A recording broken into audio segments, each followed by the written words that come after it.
Salut à tous et bienvenue dans une nouvelle vidéo. Alors aujourd'hui on se retrouve avec une vidéo que vous me demandez depuis longtemps, vous me posez tout le temps des questions sur ce sujet et je me suis dit qu'il était temps de la faire.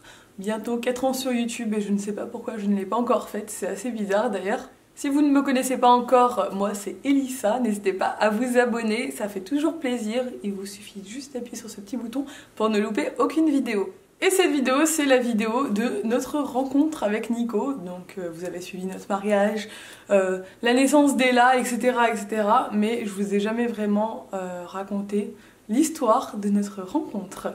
Donc c'est parti!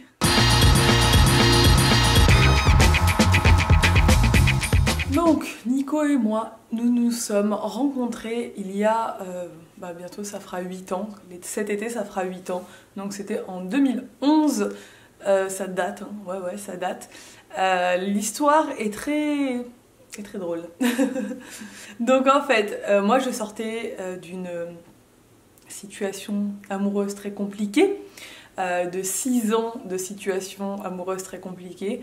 Ça, je vous en parlerai aussi un jour parce que je pense que, même bientôt je pense, parce que ça peut aider certaines filles qui sont dans des situations un peu compliquées avec des mecs compliqués, etc.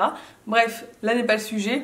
J'étais en mode désespérée de la vie, plus aucune croyance en l'amour, etc. J'étais là, plus d'espoir. Et Sabine qui habitait en Corse, donc il faut savoir, parce qu'il y a plein de gens qui ne comprennent pas cette histoire, Sabine était au lycée avec moi à Cannes. À la base, ses parents habitaient à Cannes, elle vient de Cannes. Et sa grand-mère habite ici, donc elle venait tous les étés ici. Elle a toujours voulu vivre en Corse, donc quand elle a eu l'âge, elle a rencontré quelqu'un ici. Et du coup, elle est venue s'installer ici avec Bib en Corse. Et du coup, elle vivait en Corse depuis quelques années, mais on se connaissait du lycée. Et c'était une copine à Coralie, ma meilleure amie. Parce que à la base, elles étaient dans la même classe, nous on n'était pas dans la même classe. Et je l'ai connue par Coralie, en fait. Du coup, on est devenues copines grâce à Coralie. Et cette année-là, elle était donc chez elle en Corse, installée, elle travaillait ici et tout. Et elle m'a dit, viens en vacances à la maison cet été et tout. Je pense qu'elle voyait que j'étais un peu désespérée de la vie et tout. Elle venait l'hiver comme ça, on se voyait, on sortait et tout. Et elle me dit, viens en vacances à la maison et tout, ça peut être cool, tu vas voir, c'est trop bien et tout, j'habite. Coralie était déjà venue, elle m'a dit, ouais, c'est trop cool, vas-y, tu vas kiffer et tout. Et moi, je terminais mon contrat en juillet. Et du coup, j'ai dit, ok, ça va, je viens en août et tout. Elle m'a dit, août, c'est super, c'est la meilleure période et tout. Donc, je dis, allez, vas-y, je débarque en août. Je prends mon billet d'aller. Elle m'a dit, tu restes autant de temps que tu veux. Je suis en vacances tout le mois et tout. Donc, j'ai dit, ouais, on verra pour le retour. Au pire, je décalerai si tu veux que je reste et tout. Donc, j'ai pris mon billet. Et avant de partir, la petite histoire, donc, Nico était le meilleur ami de Bib, hein, et toujours le meilleur ami de Bib, mais il était déjà le meilleur ami de Bib à l'époque, et donc du coup, c'était le meilleur ami du mec de Sabine. Et Sabine me parle de lui sur Facebook, je vois des photos de lui, et je lui dis c'est qui et tout, je me renseigne un peu, parce que je flash un peu sur la photo de Nico sur Facebook, et je lui dis c'est qui et tout, elle me dit c'est Nico, c'est un ami à moi, il est célibataire, rajoute-le sur Facebook, je vais parler de toi, vas-y rajoute-le et tout. Donc bon, je le rajoute. Et de là, tous les deux, on commence un peu à discuter sur Facebook. Mais ça, c'était quelques mois avant que je vienne. Donc on discute de temps en temps, on prend des nouvelles. Ah, c'est bien, tu viens cet été, c'est cool, on va se rencontrer, nana. Mais bon, voilà, on discute. On se plaisait bien par photo, mais on faisait chacun notre vie de notre côté. Il n'y avait pas de... On n'était pas en mode on va se mettre ensemble et tout, pas du tout. C'était juste genre on fait connaissance, on discute un peu et voilà. Je connaîtrais quelqu'un d'autre quand j'arrive là-bas, ce serait sympa et tout. Et donc du coup j'arrive, c'était en fin juillet, donc c'était le 28 juillet, 27 juillet, ouais 27 juillet. Je débarque ici en bateau et j'arrive chez Sabine, donc c'était un soir. Et elle déménageait le lendemain, donc c'était un truc de ouf en fait. J'étais venue, du coup j'allais l'aider pour son déménagement, donc j'arrive et tout, ou le surlendemain je crois, bon bref. C'est un peu vague dans mon esprit, hein, parce que c'était quand même il y a 8 ans, donc il y a plein de petits éléments que j'ai du mal à recoller des fois. Et donc je débarque chez elle et tout, trop bien, on est trop contente et tout. Elle, le lendemain, elle part travailler, parce qu'elle travaillait encore une journée avant d'être en vacances. Et moi je reste seule avec Bib, donc je connaissais pas tellement Bib plus que ça à l'époque, hein, c'était le mec de Sabine. Et il me dit ah bon on va aller à la plage, Sabine nous rejoindra après le travail et tout. Et là il y a Nico qui débarque chez Sabine. Je me souviens encore de comment il était habillé à l'époque. Il avait des habits, un look très bizarre, Nico, quand je l'ai connu. Il mettait des trucs très flashy, plein de couleurs. Il avait des pantalons à carreaux un peu multicolores, des t-shirts un peu multicolores, un peu aléatoires, des chemises très très spéciales. Donc bref, on se rencontre ce jour-là. Coup de foudre, pour moi. Lui, je sais que je lui ai bien plu sur le moment, mais moi j'étais là, oh my god, oui, je me vois tout à fait en couple avec cette personne, ça collerait bien. Enfin, il me plaisait beaucoup. Donc après, ça a été assez rapide en fait. On s'est mis ensemble très rapidement parce qu'on sortait beaucoup. Donc on faisait la fête tous les soirs. Sabine était en vacances, on sortait, il y avait plein de soirées dans le coin, il y avait des soirées dans des campings, dans des hôtels, dans des boîtes de nuit, donc on sortait tous les soirs, on était là pour faire la fête, hein, clairement, on était jeunes, c'était l'été, et on sortait, et voilà, donc très rapidement, en soirée, on est sortis ensemble. Mais au début c'était un peu genre on est sortis ensemble, mais est-ce qu'on est ensemble, est-ce qu'on n'est pas ensemble, genre on s'est embrassé, le lendemain on s'est fait la bise, enfin vous savez des trucs bizarres de soirée où tu te dis on est en couple, on n'est pas en couple, je sais pas, on était mal à l'aise tous les deux, on savait pas trop comment, quoi faire. Donc il y a eu un peu de temps qui est passé comme ça, on allait à la plage et tout, et quelques jours après, donc cette soirée là où on s'était embrassé, puis après on s'était refait la bise le lendemain, on savait pas trop. Il me dit ah c'est l'anniversaire de Sabine, est-ce que tu veux venir m'accompagner acheter un cadeau, on va en ville et tout. Donc je dis ouais on va, bah, moi aussi il faut que j'achète un cadeau, ça tombe bien. Donc je me souviens et il m'emmène manger au restaurant en ville, on va acheter un cadeau à Sabine et tout. Donc là déjà on commence à resserrer les liens on va dire. Et c'est à partir de ce moment-là après qu'on s'est mis ensemble réellement.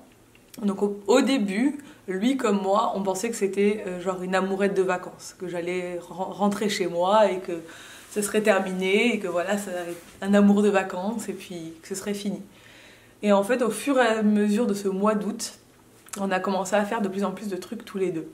Et d'ailleurs, je me souviens à l'époque, on s'était disputé avec Sabine, ce qui est complètement compréhensible parce que j'étais venue en vacances pour elle, chez elle, et que je l'ai, même si elle était jamais seule, parce qu'on était plein en fait, quand on allait à la plage, on était tout un groupe à chaque fois et tout, mais je les ai un peu plantés 2-3 fois, mais parce qu'en fait j'étais en train de tomber amoureuse, hein, clairement, et du coup on s'était un peu disputé à l'époque, on s'était pris la tête, mais après elle a compris que en fait c'était sérieux entre nous, donc il n'y avait pas de souci. Mais au début elle était là en mode ouais pour un mec tu me lâches et tout, maintenant on en rigole. Et donc on a commencé à se voir de plus en plus. Nico m'emmenait au restaurant tous les jours, c'était un truc de fou et il me l'a dit bien après qu'en fait il a dépensé genre tout son argent de côté qu'il avait cet été-là pour m'emmener, m'en mettre plein la vue et tout, donc il m'emmenait dans plein de restos, il m'avait emmené faire un tour de bateau à Girolat, donc c'est une sortie en mer à faire à la journée, c'est juste magnifique. Il m'emmenait faire plein de trucs et tout, il me sortait et tout, il faisait les choses bien. Et je me souviens que moi j'étais assez dure parce que j'avais pas trop confiance en fait, hein. Je sortais vraiment d'une relation très compliquée donc j'avais pas confiance. Les mecs, j'y croyais plus du tout et j'avais du mal à lui faire confiance. Et lui, bah, comme n'importe quel mec au début, même s'il il m'emmenait au resto, il me faisait plein de. Enfin, je voyais bien que je lui plaisais, mais il était pas non plus. Il montrait pas trop ses sentiments, quoi. Donc un jour, je me rappelle, j'avais pété un câble en lui disant en fait, tu t'en fous de moi et tout. Et en fait, c'est là qu'il m'avait dit non, pas du tout, je veux que tu restes. Et donc j'ai commencé à réfléchir à rester. Parce qu'à cette époque-là, bah, moi j'avais plus de boulot, mon CDD s'était terminé, j'avais pris ma prime de fin de CDD. Donc j'avais quelques mois devant moi, j'avais des droits au chômage, donc j'avais le temps de pouvoir retrouver un travail ici. Et on s'est dit, bah, vas-y, on tente. Donc je suis restée, j'ai repoussé mon billet de bateau. Au début, bah, c'est sa mère, hein, j'habitais chez sa mère, sa mère me logeait. Bah, à l'époque, sa mère, elle n'était pas souvent à la maison parce qu'elle allait souvent ailleurs. Et du coup, je suis restée un peu comme ça. On dormait dans un lit, une place, dans sa mini chambre d'adolescent avec des papillons roses sur les murs parce qu'ils n'avaient jamais repeint les murs. Non mais je me rappelle de cette époque, c'était tellement drôle. On dormait dans un lit, une place comme ça, et on a dormi dans un lit, une place pendant genre 1 mois et demi. Et après on s'est dit bon qu'est-ce qu'on fait? Moi à l'époque j'avais plus de voiture parce que j'avais une voiture de fonction dans mon emploi qui s'était écoulé toute l'année précédente. Du coup j'avais rendu la voiture de fonction, j'avais pas de voiture, donc il fallait que j'en achète une. Et qu'est-ce que je faisais? C'était la fin de l'été, qu'est-ce qu'on fait et tout. Et j'ai dit bah on s'est dit tous les deux, c'était un peu évident, bah reste. J'avais rien qui me retenait à part mes amis et ma famille, mais je suis à 40 minutes de vol, il y a juste la Méditerranée qui nous sépare, donc c'est vite fait, je suis pas très loin en fait. Et j'ai dit à mes parents, voilà, j'ai rencontré l'homme de ma vie, adieu. Ils ont plutôt bien réagi, mais mes parents, ils ont jamais été trop choqués par ce genre de choses, je crois. Ils ont un peu l'habitude avec moi. Et je leur ai dit, voilà, maintenant, je m'en vais. Je suis rentrée, j'ai acheté une voiture à Cannes. Genre, je suis rentrée 3 jours, j'avais trouvé une voiture sur le Bon Coin, je suis allée la voir, je l'ai achetée, je suis revenue. J'ai pris toutes mes affaires, je les ai mises dedans, dans la voiture, et je suis revenue en bateau. Et voilà. Et en fait, on a trouvé un petit appartement, alors c'était pourri, je m'en souviens. Le lieu était magnifique, parce qu'on était genre au bord de mer, donc en Corse, au bord de mer, c'était genre sublime. Par contre, c'était un truc qui louait normalement en location saisonnière et qui louait pas l'hiver, donc ils nous avaient fait un bail à l'hiver. Et du coup, c'était pas du tout isolé, c'était hyper humide, on payait une misère, mais genre nous on était trop contents, c'était un 2 pièces en plus, pour nous c'était génial et tout, mais en fait en réalité maintenant quand je y pense, c'était vraiment, il y avait des champignons sur le mur et tout, c'était vraiment pas le logement idéal, mais bon, ça nous convenait à l'époque, on était contents, on avait trouvé un truc et tout, et Nico bossait déjà dans son emploi actuel, et du coup bah, lui il travaillait. Moi j'ai trouvé du travail assez rapidement. En fait, on a tout fait très très vite parce que c'était une évidence. Moi, je fonctionne comme ça dans la vie. Clairement, si je me pose pas trop de questions, c'était une évidence. J'avais rien qui me retenait professionnellement. J'avais pas d'obligation, etc. Je me suis dit, ah, c'est le destin, vas-y, tente. Et puis au pire, hein, qu'est-ce qui pourrait m'arriver? Ben, je rentrerai chez moi si ça marche pas. Mais voilà, donc du coup, je suis restée. Je me souviens qu'on est partis à Disney tous les deux fin septembre. On s'est dit, viens, on part à Disney et tout. On est parti un week-end à Disney, c'était génial. Enfin, du coup, on s'est très vite rendu compte que on était un peu fait l'un pour l'autre, hein, clairement. Et moi, j'ai cherché du boulot et j'ai trouvé au bout de quelques mois, je crois au bout de 3 mois qu'on habitait dans l'appartement, j'ai trouvé un travail. Et après, c'était mon travail pendant les 5 années qui ont suivi. Donc après, on a changé d'appartement, on a rechangé, enfin voilà. Et puis voilà, c'est un peu l'histoire de notre rencontre. Donc ouais, coup de foudre. Et comme quoi, des fois, il faut oser franchir des caps comme ça, il faut se lancer. Et puis quand vous rencontrez la bonne personne, moi c'est quelque chose que ma mère m'a toujours dit, alors ça fonctionne pas comme ça pour tout le monde, hein, mais ça a marché pour ma mère, ça a marché pour moi. C'est quand vous rencontrez la bonne personne, généralement, vous le savez. Vous ne posez plus de questions, tout se fait très vite, et quand ça se fait très vite et qu'on ne se pose pas de questions, généralement c'est plutôt bon signe, parce qu'on se correspondait, et parce que maintenant, ma vie actuelle me prouve que oui, je me suis pas trompée à l'époque, et puis au pire, si je m'étais trompée, je serais rentrée chez moi. C'était un peu le destin quand même, clairement, c'est vraiment le destin. Et ce qui est drôle, c'est que j'ai rencontré Nico par rapport à Sabine, hein, grâce à Sabine. Et Coralie, ma meilleure amie, a rencontré son mec grâce à moi. Et des fois, on se dit que tu rencontres tes amis, peut-être pas pour rien dans ta vie, parce qu'ils peuvent te permettre de rencontrer l'homme de ta vie, des fois comme ça.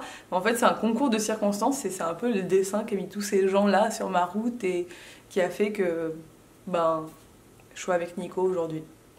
Donc voilà, notre petite histoire. Donc j'espère que cette vidéo vous a plu. N'hésitez pas à me dire vous, quelle est votre histoire en commentaire, comment vous avez rencontré votre chéri, et si vous avez des petites histoires comme ça un peu rigolotes et des rencontres un peu atypiques, allez-y en commentaire, je pense qu'on peut pas mal rigoler. N'hésitez pas à vous abonner, à liker cette vidéo et à la commenter, et je vous dis à très bientôt dans une nouvelle vidéo. Ciao!